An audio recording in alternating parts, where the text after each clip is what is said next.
കൃത്യമായ സമയത്ത് കൃത്യമായ രീതിയിൽ ആക്രമണം നടത്തി ജി സുധാകരൻ. 43 വർഷം സംസ്ഥാന കമ്മിറ്റി അംഗമായിരുന്ന ജി സുധാകരൻ തന്റെ 63 വർഷമായുള്ള പാർട്ടി ബന്ധം ഉപേക്ഷിച്ചുകൊണ്ട് സാമൂഹ്യ മാധ്യമങ്ങളിൽ കുറിപ്പിട്ടു.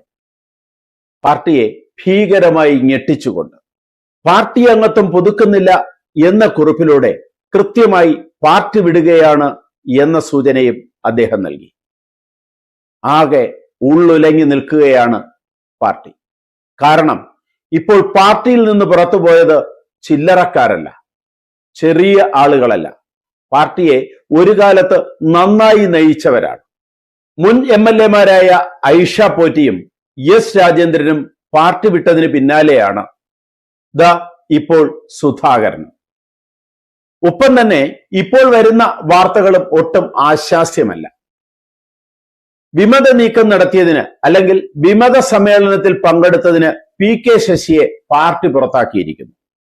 പാർട്ടി പുറത്താക്കുന്നതിന് മുമ്പ് തന്നെ PK ശശി വിമത സമ്മേളനത്തിൽ പങ്കെടുത്തു. അപ്പോൾ പാർട്ടിയിൽ നിന്ന് സ്വയം പുറത്തുപോയി എന്ന് പറയാം. CPM-നെ സംബന്ധിച്ച് വരുന്ന നിയമസഭാ ഇലക്ഷൻ നിലനിൽപ്പിന്റെ പ്രശ്നം കൂടിയാണ്. 2 തവണ തുടർഭരണം ലഭിച്ചു. 3ാമത്തെ തുടർഭരണത്തിന് അവർ ആഞ്ഞു ശ്രമിക്കുകയുമാണ്.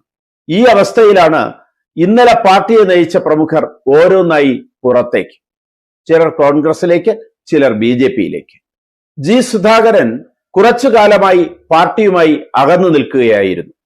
75 വയസ്സായാൽ പാർട്ടിയുടെ തിരഞ്ഞെടുക്കപ്പെട്ട എല്ലാ പദവികളിൽ നിന്നും പുറത്തു പോകണം എന്നുള്ള പാർട്ടി തീരുമാനമനുസരിച്ച് 2022 തന്നെ അദ്ദേഹം പുറത്തു പോയിരുന്നതാണ്. പിന്നീട് ആലപ്പുഴ ജില്ലാ കമ്മിറ്റിയുടെ നിയന്ത്രണത്തിലുള്ള അഭിഭാഷക ബ്രാഞ്ച് കമ്മിറ്റിയിൽ അദ്ദേഹം തുടരുകയായിരുന്നു. 2021 നിയമസഭാ ഇലക്ഷന് അമ്പലപ്പുഴ നിയോജക മണ്ഡലത്തിൽ പാർട്ടി പ്രവർത്തനത്തിൽ വീഴ്ച വരുത്തി എന്ന കണ്ടെത്തലിനെ തുടർന്ന് അദ്ദേഹത്തെ പരസ്യമായി ശാസിച്ചിരുന്നു. ഇതൊക്കെ അദ്ദേഹത്തിന്റെ അതൃപ്തിക്ക് കാരണമായിരുന്നു. എന്നാൽ ഇപ്പോൾ അതൃപ്തിക്ക് കാരണം തുടർന്നും ഇത്തവണ മത്സരിക്കണം എന്നുള്ള അദ്ദേഹത്തിന്റെ ആഗ്രഹത്തിനെ സംസ്ഥാന നേതൃത്വം പിന്താങ്ങാത്തതാണ്.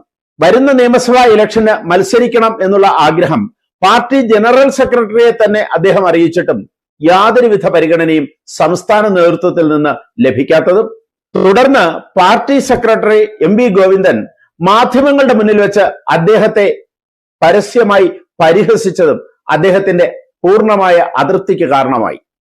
ഈ മാസം 30 വരെ പാർട്ടി മെമ്പർഷിപ്പ് പുതുക്കാവുന്ന നിലയിലാണെങ്കിലും അതിന് അദ്ദേഹം തയ്യാറായേക്കില്ല.